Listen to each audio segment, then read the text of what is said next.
Welcome back to another episode of Paranormal, the New Normal, presents Paranormal Primetime.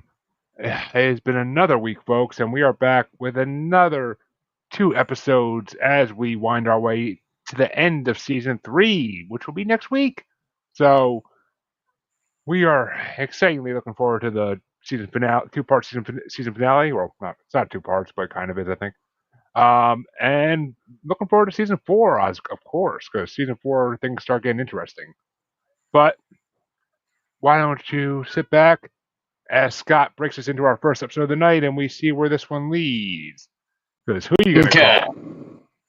Ghostfacers! You'll get caught in the fun! I would like to say that your episode, I think, was the last episode I watched before we started the podcast, so I've only seen things in consecutive order since then, which is kind of weird. But my episode was a fun little break from continuity, just a fun one-off. We got season 3, episode 13, Ghostfacers, and it was written by Ben Edlund and directed by Phil Scricchia. Which I'm wondering, do you think the Ghostfacers, like those kids? I didn't have a chance to check. Were either of them the writer or director? No. Okay. No, they were no. I mean, well, the one guy still is a nobody, I'm pretty sure. But I mean, they were both kind of like nobodies. They were in a few movies. That the one kid, the nerdier looking kid, was in like some movies before this, but he was like only one big one I could think of, and then he got put in more movies afterwards. But I mean, it was never. None of them ever really became huge stars. Yeah, I just know like a lot of people in the background are like writers or producers or what come from money and all that shit. But part of the trad. So this one starts out totally different than any other Supernatural episode. It kind of starts off like a cheesy ghost show around the similar time. And that's when we are introduced to Ed and Harry, who we know. Ed and Harry were the Hellhounds from the Tulpa episode. And now they're starting a new thing. They got a whole team together called Ghost Chasers. They got Facers, yeah, Ghost Facers. They got another dude along with them, and then one of their sisters. There's love interest later on. We'll get into that. One of their sisters, and then there's a gay intern. Getting spicy. So they're doing a pilot. That's what this is based on. It's like the episode starts off as like we're watching a pilot episode for their show. And they're going to this house. Huh? Which it kind of is a pilot episode. Because did they have a spinoff? They had a web series spinoff. Have you watched it? I never wanted to. I never. Can you watch it on like? I'd be interested into watching it. It would be pretty funny, I think. I'm sure it's on YouTube or CW.com or something. I'll have to hold on. Web spinoff.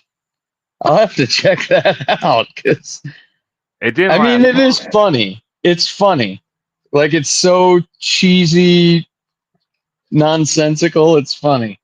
But so this first pilot episode, right? They're going to this ex-janitor's house who kills people at a hospital and then shows back up at the Morton house every leap year, which we'll find out there's a little flaw to that later on. And once they're done the intro... The web series had 11 episodes. I just looked it up. Okay, cool. Yeah, it's on YouTube then specifically, or I don't know. I was looked up. I was looked up how many episodes it was. But Yeah, I'll search it afterwards. I Well, never knew that. I'm sure they were both in fucking. I'm sure they're all on YouTube. I'm sure.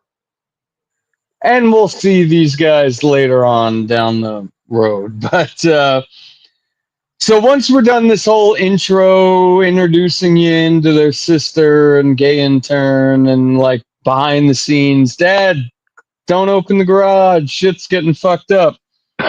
We arrive at their first house, the ex janitor's house, and like I said, every leap year somebody stays in the house and they never return, and so they're all hiding in the bushes and shit, and that's where we see Baby pulling up, and Sam and Dean with the classic rock blasting, just searching with flashlights, which on Sam and Dean's end, like, would you be blasting the music if you're trying to sneak around late at night with flashlights to see if anybody's there? Oh, Dean would. Dean would. 100%. But I thought that was kind of cool because we get to see like the shit we don't see in the TV show, like the background filler shit to their adventures from a different angle. But okay, so they drive through, and then the Ghostfacers team, they break into this house. Sam and Dean are nowhere to be seen, and they set up the eagle's nest, like down in the first floor area where all the monitors and everything will be watched. And then everybody goes off and sets up cameras in every different room, and they're checking the cameras and everything's going good. And then they meet back up at Eagle's Nest, and I got to find out where the fuck I was. So as they're running the EMF and all their other fake tools, Sam and Dean barge in, and they're pretending to be cops and trying to kick the Ghostfacers out. And that's when Ed and Harry recognize Sam and Dean, and they're like, wait a minute, you guys aren't fucking cops. And Sam realizes, oh, you guys are that Hellhounds blog or whatever the hell it would have been back then. And so now all of a sudden they see a ghost, and Sam and Dean say, well, that's just a death echo. That shouldn't be like anything crazy, which death echoes, I don't think we ever talk about that again. Like, why wouldn't they be afraid of the death echo? Because most of the time the ghosts kill people. It comes up again. There's death echoes in the show throughout.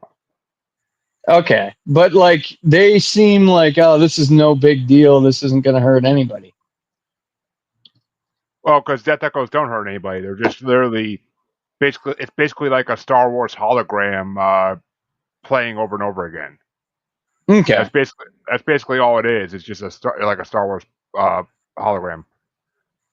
There's nothing. So else. Okay. So after they see this death echo, they realize it's after midnight and all the exits to the house are blocked. And Sam gets, pissy, telling Dean, like, hey, great, we're doing this dumb shit with the Ghostfacers, and you've only got 2 months to live, and we're going to die tonight. Which... at this point, they're fist fighting. They're getting pretty close to fist fighting demons. You'd think they'd be a little bit more like, well, let's just get it done. But at that time, they realize that the gay intern Corbett is missing. So they go looking for him.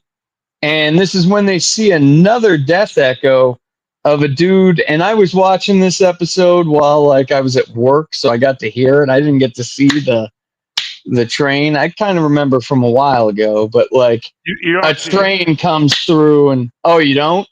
You don't see the train. You just see the guy stand there. You see a light go on him, and then you see him kind of dissipate. You hear the train. Oh yeah, it was the train whistle,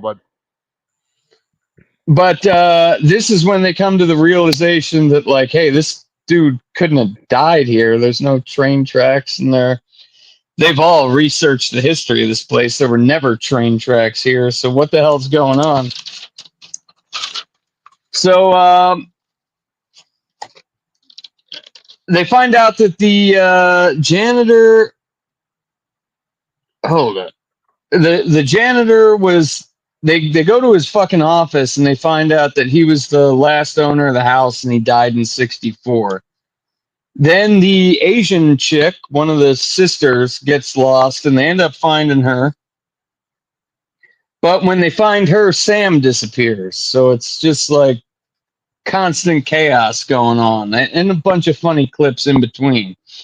So then we cut to the Asian girl and Harry, Ed's sister, and they're just going to crazy town. And Ed's just about to kill this guy, right? And he, Which they get into a little. I will say it's fucking hilarious because Spangler he was in Eurotrip, and in that movie he gets high on drugs and drunk, and he ends up making out with his own sister. Oh yeah, I never saw Eurotrip. I saw American Pie. Oh, you should watch Eurotrip, dude. Eurotrip is fucking. You'll love it. It's hilarious. It makes fun of Europeans. You'll love it. He was really good in The Rundown with The Rock. Did you ever see that one? That's not Sean William Scott. You realize that, right? Yeah, it is. It's Spangler. No. Spangler. You're thinking. I'm talking about the guy on the fucking in the show.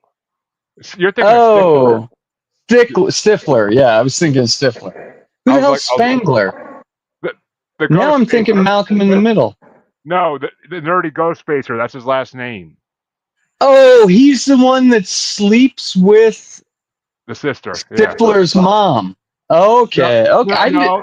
There's no American Pie connection here in this episode, man. Okay, you got me all fucked up. Yeah, I do. Yeah, of course. Are you trying to put down my Keystone Lights? I'm watching you, mister. I don't need to put down Keystone Lights. That brand puts itself down. But shit is as good as crystal clear water. Better than Fiji. PBR is better. Come on. I used to drink PBR. Too expensive. Okay, so they get into a fight, and Ed's like, I totally won that one, right? And shit happens. Then we cut to Sam and the gay intern are like tied to chairs, and they're at a birthday party down in what appears to be a basement. And a very Texas Chainsaw Massacre stopper. Yeah. There are some. Well, I guess that's not ruining it, but there's other dead people there in chairs next to them. And the ghost puts a fucking spike through gay intern Corbett's neck, and then he puts a party hat on, which is, it's all been fun and chuckles until now. And then we cut to Dean, and he's like, wait a minute, this dude was a Cold War nut job. There must be a bomb shelter in this place. They found some MREs and other stuff. And then the group gets separated as they're trying to find this bomb shelter. And Dean and I don't remember who gets locked in one half, and the others get locked in the other half. And Dean says, put yourselves in a salt circle. And they're like, in my duffel bag, I have salt. I don't remember how they fucked it up, but they wanted to go in the duffel bag. And it's Dean and the camera guy. They're the ones who get locked in the basement. And, yeah. And the camera guy actually ends up being a side character for supporting actor for all of Beauty and the Beast TV show. Never seen that one. I remember they did a soap opera back in like the 90s, right? It's the remake of that the CWs did in the 10s. Okay. It's actually pretty cool. It's almost like it almost makes the Beast have to be like a Wolverine type character. It's I pretty know. cool. I probably won't watch that one, but I mean, it's actually interesting once they get into it. Like once they get past like the opener season, it's pretty interesting. Like all the because it's basically it's kind of like this. It's kind of like Sam and all the other yellow-eyed kids. Like it's kind of like that idea that like the government took all these military kids and like experimented on them. in Beauty and the Beast, huh? Is it They set in like modern day it's time or? it's set in modern. I want to say New York City, but it could be Chicago or something like that. I forget what city it's in. No, I don't watch a ton of TV, so Yeah, I know. I am looking forward to the next Fallout, though. That's it. That's a good show. Okay, so as like they get separated and the camera guy's trying to get like, hey, I heard you were gonna die, Dean. What's going on there? And Dean starts talking. He's like, I don't want my fucking life on some shitty reality TV show. And then the camera guy's like, it's cancer, huh? But he finds out that the camera guy is less scared recording his way through this nightmare than living through it, which I thought might be. I thought your episode too had a lot with technology from back then that like applies to the way we live now, where it's kind of spooky. But they start fucking trying to bust through the wall to save Sam, and they do save Sam. And when they're talking with Sam, Sam says that the dude was like a real necro freak. And Dean says, how do you know? And Sam says, he told me. Pretty great, like cheesy TV pilot so Oh far. yeah, it is, and I mean, and the fact that Sam says he was at Norman Bates' birthday party. Yeah. And so we cut back to Ed and the Asian girl and the other guys, and they're saying you got to save Corbett, and Corbett had the hots for you. You have to be gay for Corbett. So Ed has the most detailed relations with Corbett on CW history. I mean, this could have been rated X. What's going on there? It's nuts. But he saves the Corbmeister's soul, doing a lot of gay stuff. And then Corbett gives the janitor the business and frees the gang from enslavement. Which So this might be the first and only time we see a spirit take down another spirit. yeah, I wouldn't bet on that because doesn't no. Their mom comes back, right? Later on. I'm not going to get spoilers away. I'll explain why that's not why you're half wrong after this, but you are, but you did make me think. It's not the first because their mom did come back as a spirit in in the episode where they went to their old house. Yeah. So the mom did come back as a spirit in that episode. So yeah. And Bugs. I mean, that was an episode. Okay, so now we got the whole crew leaving the house, montage, walk away scene, looking cool. And now we cut to Ed and Harry showing them the edited version of all the footage that they have caught into the pilot. So now we're back into like reality. Sam and Dean are watching this pilot. And Sam and Dean say, well, isn't this kind of a cheap way to exploit your friend's death? But they liked it. It was, it was an okay pilot.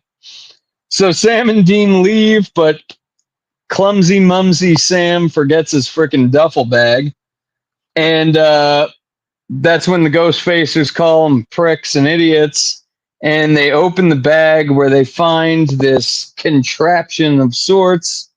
and it's some fucking high-powered magnet thing that destroys all the VHS tape, hard drives, and computers in the room. And Sam and Dean have a chuckle at the end. The end. Ghostfacers! Ghostfacers! You get caught in the fun! Ghostfacers! It's a pretty good episode. And it's funny. I think in the I don't know. I think it ends up being just two of the four there's a lot of the Ghostfacers after this episode and future episodes, but I think the sister disappears after this episode. Was the spin-off done after this episode or the following episodes? Do you know? I am not 100% sure, honestly. Okay. Actually, I'm pretty sure it was after these episodes.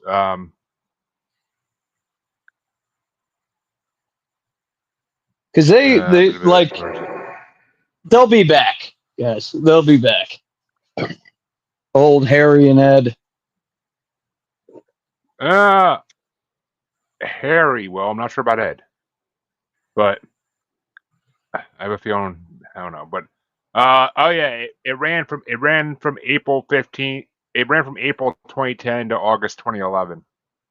Oh, so that'd be after this. That would have been the next.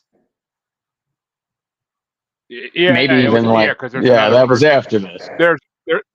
There's one special guest star on the web series that hasn't been introduced yet. So yeah, it's after this by far.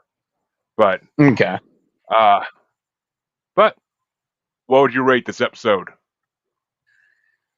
I'd give it a 3.8. It was funny, entertaining. Yeah, I'll give it a 3.5. It's entertaining, but there's a lot better entertaining episodes than this, and yeah, it's annoying. It was just a little bit annoying, like having to put up with the Ghostfacers for a whole episode. So, I mean, the monster was cool and all that, and the storyline was kind of cool with like the whole birthday party Texas Chainsaw Massacre thing. That's kind of cool. But yeah, 3.5. When you were watching it, like back in the day when we would have to buy I bought the DVDs, so we would kind of just binge watch the whole fucking season. But if you were watching week to week, that might have that was probably fucking annoying that you're on like this high intense storyline and then you just get this like bullshit fun episode and you gotta wait another week. Yeah, that might suck. Yeah, I don't know. I mean, I always enjoyed the Monster of the Week episodes when I watched the later seasons as they aired, but because I didn't catch up originally till like season 9 or 10, I think. Like that's when I finally actually started watching on TV is like season 9 or 10. But like I only caught like the last few seasons on TV. But yeah, I don't know. We spent a lot of money on the VHS seasons or the DVD seasons. DVD. Oh God, no. Couldn't pay me. I wouldn't spend money on it, but I did that for other shit though. Well, and speaking of bullshit episodes, hey, let's go to my episode. My episode was season 3, episode 14, and it was called Long Distance Call. It's written by Jeremy Carver, good name, and directed by Robert Singer himself. So Bobby directed it. But basically, the episode opens up and we see a man pacing around his living room, having a nice drink of what looks like a good whiskey, and his phone rings. And the caller ID on the phone shows SHA 33, which, as we all know nowadays, is not a phone number nowadays. We'll get to that. We'll get to that though. He picks up the phone though and tells the person on the other end, who he calls Linda, that she can't keep calling him. She keeps begging for him to come to her. He hangs up and she calls again, and he tells her to leave him alone before hanging up. She calls again, so he rips out the phone out of the wall, throws it across the room, but it keeps ringing anyway. Finally, being fed up, He doesn't even finish his whiskey first, which is a crime. But he pulls out a gun, puts it under his chin, and blam, unalives himself. And I would like to just point out one thing. Supernatural, the show itself, decided to use 33 as the number for this. So do with that as what you will. Yes. So 33 and a third. So we get the title screen, Supernatural, and Dean's on the phone. We see Dean sitting on a bench on a phone. Sam goes over and says the professor doesn't know shit. Dean tells him that Bobby told him about a possible case in Ohio. Phone's going haywire, computers flipping on and off. And Sam's like, "We're already on a case. His, yours." And Dean says they're chasing their tails, and he'd really like to do his job. He hates Sam's idea of summoning Ruby, finally telling Sam that what we all know, that Ruby told him she can't save him. And Sam's all upset, puppy dog eyes, over Dean keeping it a secret. And Dean calls him out and very hysterically, "Who's been keeping his secrets from who?" After we found out, as we talked about last week, Sam was keeping it a secret from Dean for a long time about other things. But, Lilith. Yep. And they drive to Milan, Ohio, and talk to the wife of the man who unalived himself. And she tells them that the phone was ripped off the wall. Sam looks at the phone, getting the number. She admits she heard her husband talking to Alinda, but she listened in and there was no one on the another end. In their motel room of the week, they figure out that Linda died in a car accident with the man who unalived himself. Sam finds out the phone number was over 100 years old, so they decide to go visit the phone company. They meet Clark Adams, the manager, and he takes them down to the basement where they meet Stewie Myers, a tech who is downloading some very ad-ridden porn in the basement computer. I haven't seen that many pop-up ads since the 90s. Jesus. But, and Dean asks him, "Hey, were you on BustyAsianBeauties.com?" Which, as we all know, is Dean's favorite porn site. And Dean tells... He never dates an Asian girl, though, does he?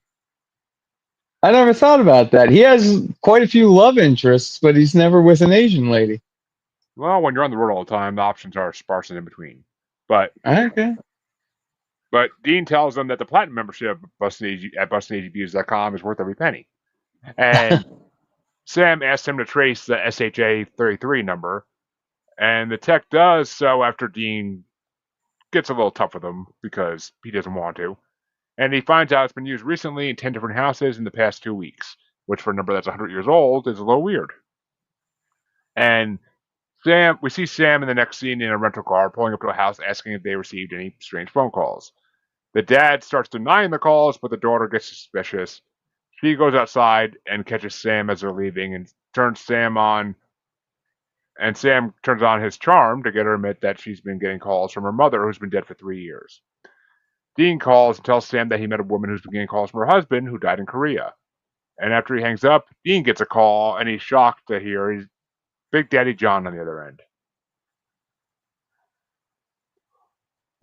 Next scene, we see Dean telling Sam about the call and asks what should he say if he calls back. Sam says, "Well, why don't you say hello?" And Dean gets all pissy and leaves.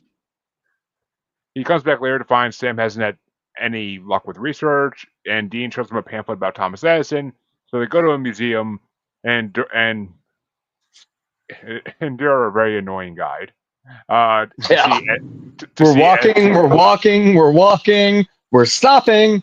Look that way. But very annoying guide.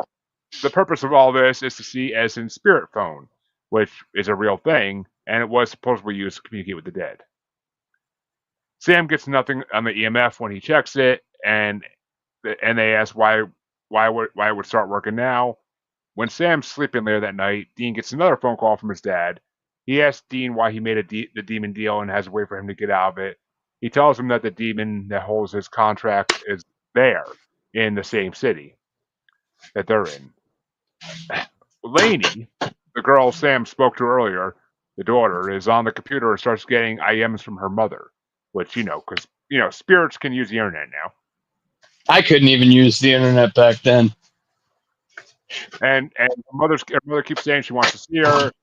The daughter's like, I'm scared. I don't want to. And the screen goes black, and the ghostly image of her mother appears behind her in the mirror monitor, but she turns around, there's nothing there. She turns the computer off, but Come to Me starts repeating over and over again on the monitor, like it's the Matrix or something. But we see Dean on the computer, and Sam comes in telling Dean about Laney. Dean shows Sam weather reports where electrical storms have been everywhere that they have been over the last 2 weeks, and the demon is following them. Sam doesn't believe him and questions an exorcism Dean has that can kill a demon that John supposedly gave him. He tells Dean that him and Bobby Ray checked it out, and there's no proof it works. It's definitely an exorcism, but there's no way to know if it works. And Dean says he's waiting on the next call from his dad to find out where to find the demon. Sam goes to leave, and Dean yells at him for not wanting to help. What does he yell? Okay, go see your jailbait, which was weird in this episode because, like you said, he turns on the charm for this girl that's like fucking 14. A little weird. Well, he says he has that charm to get people to talk. That's the thing. But yeah, but even Dean says it. It's not Dean though. Dean would have worse motives. But Sam tells him they have no proof and that he's going on blind faith and begs him not to go anywhere until he gets back. Sam goes over to the house to talk to the underage girl yet again. And at the same time, Dean gets a phone call from their mother on his toy phone. Oh no. At the same time, her little brother receives a phone call from his mother on his toy phone. Dean gets a call from John at the same time, though, and Laney tells Sam that her mother wanted her to take all her dad's sleeping pills and told her to come to her. At least she wants her to die peacefully. But the toy phone thing, how the fuck does that work? I don't know. That's a big flaw in this episode. But Sam is stunned when Laney tells him what her mother wanted her to do and tells Laney it's not your mother. Dean pulls up in front of a house and gets out his duffel bag while Sam's telling Laney not to use the phone or computer, but they realize that her brother is missing. Dean goes into the house he's at and pours holy water and paints a devil trap. We could jump back again, a lot going back and forth in this part, and Laney's brother walks into traffic and steps in front of a moving truck. Briaz's truck's about to nail them and repeat some Pet Cemetery. Sam yanks him away.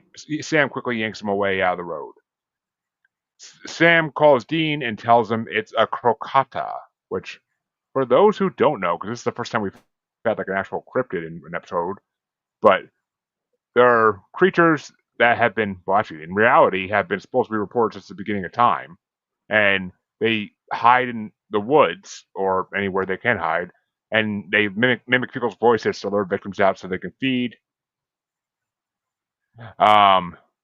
Do they eat souls in like the actual cryptid lore, or they just like eat people? I believe souls. I don't remember if we did an episode on that. We never did an episode on them, I'm pretty sure, but I mean, there's also a crocodile that's a mythical dog wolf of India, but actually, is this? Oh, are they using a real name for this thing? Because I know we did Croatoan, but like not related. Actually, okay, I don't think that name. Yeah, that name is not actually a. It's not actually like a. As far as I can see, it's not actually like a real cryptid name. Okay. Besides the mythical dog wolf one, that's a cryptid. But there are similar creatures in real paranormal history that lure people in the woods. Fae mainly do it. They lure people in the woods. But the character in this creature in the show eats souls, and interesting design on him. I like the design of it. But anyway, Dean mentions the flies of the phone company. Sam goes there and confronts the tech in the basement, threatening to kill him. The boss Clark, who we met earlier, comes out from behind and knocks Sam out with a baseball bat. He then knocks out the tech. Well, the tech's like, way to go, Clark. Yeah, phone company represent. And then he knocks out the Indian dude.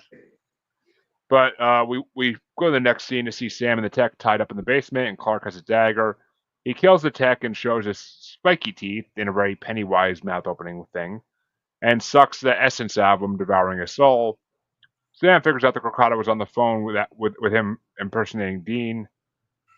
Clark uses his power to call another guy, mimicking his dead daughter, who tells him the guy that killed her is at his house and is going to kill him. He then tells Sam how he found out all the information about them through old phone calls and emails while Sam works on trying to free himself. He says that people are fools, thinking they can delete information, and he gives a whole speech about how crocodiles are usually forced to wait for days and to get another soul back in the old days, and even then people were wise to its kind's tricks, and he was lucky to get 2 souls a year.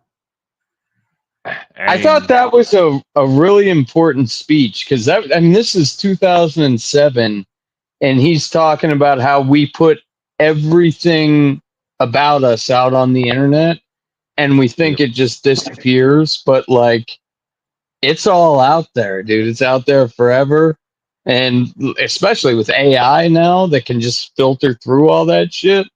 Like everything you've ever said or looked at or done or videos you've made, like that was 2007, and this Crocodile's like, hey, Big Brother's watching you. Like they got a file on you, motherfucker.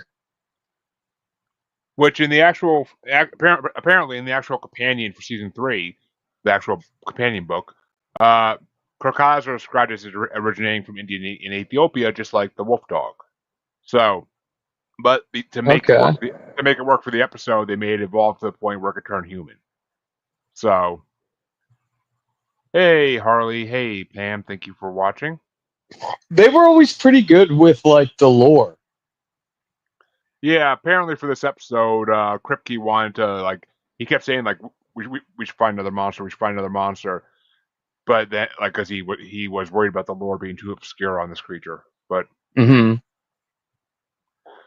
But yeah, and the creature's feed, as we saw, very similar to the way Dementors feed in Harry Potter.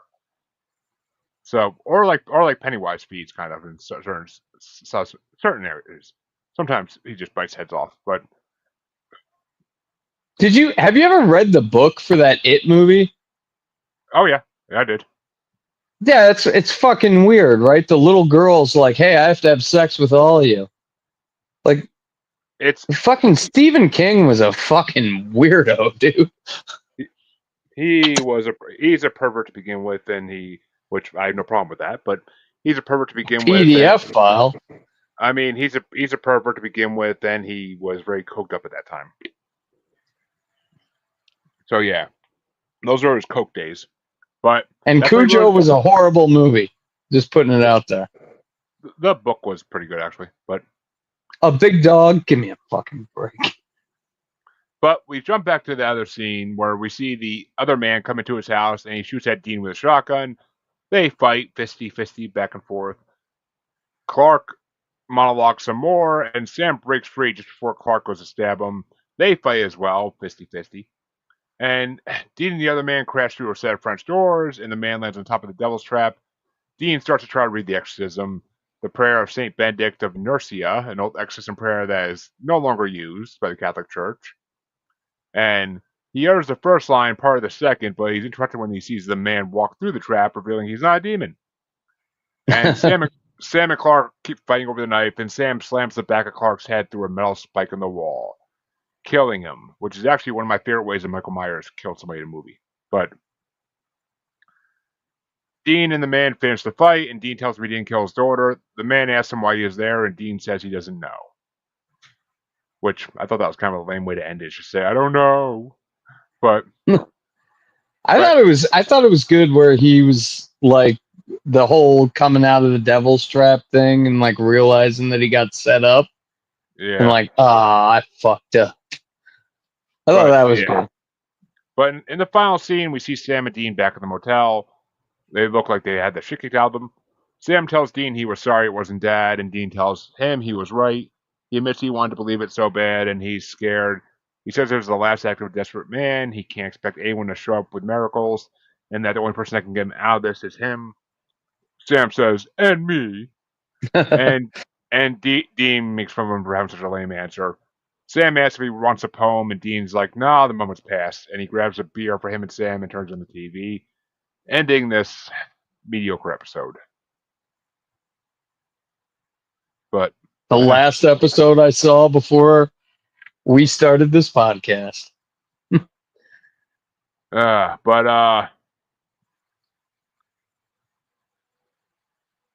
actually, this episode is based and shares a name with the Twilight Zone episode from '61, in which a young boy actually communicates with his dead grandmother using a toy phone that she gave him on his birthday. See, that was the fucked up part, though, right? Because when the Crocata's like going through the servers and like communicating with people, that they didn't have Bluetooth fucking toy kid phones back then. That got off continuity. Like that doesn't work. Yeah. Oh, yeah. And that was the other funny part is when Sam tells Dean he's gonna go see Lainey. Dean's like, "Just watch out for Chris Hansen." Yeah, no, that was the part I was talking about. Okay, go see Jailbait. Yeah, it was a weird episode. It was a weird episode. It was a Monster of the Week episode that just seemed. I mean, it was in the middle of the writer strike, so maybe they were just out of ideas. But Yeah. And the one good trivia for this, when they introduced themselves in the beginning of the episode, when they introduced themselves to, when Clark introduced them to Stewie, he uses Mr. Campbell and Mr. Raimi, which is a nod to Bruce Campbell and Sam Raimi. I don't know who those people are. Sam Raimi is a director. Sam Raimi is a director who's directed the Spider-Man movies, the original Evil Dead movies, and a lot of he has like 60 movies he directed. But Bruce Campbell is Ash from Evil Dead. Oh, okay. Yeah, my wife likes those ones. But so yeah, I mean that's the only real trivia in this episode is they always do I always like the fun things they do with the names. But I don't know. What the hell would you rate this one? I don't even really know where to rate it. It was better than Bugs. I'd give it a 3. Yeah, I mean, maybe lower. I mean, I honestly would give it a 2. It was a boring ass episode. But yeah, it could have been better for sure. I think it would have been. I think it would have been funner if they would have just kept the Crocata lore and had like the Monster of the Week calling people into the woods. I think that might have been a funner. I did like the whole like, hey, the government's watching you. Everything you say is recorded and you're fucked part of it. But like, I don't know. Well, of course you like that part. But, well, folks, that's our 2 episodes for this week. We are coming up on big week next week as we have 2 very story-driven episodes for the end of season 3. So next week and the week after are going to be big weeks as we hit an ending once again and start with a new beginning.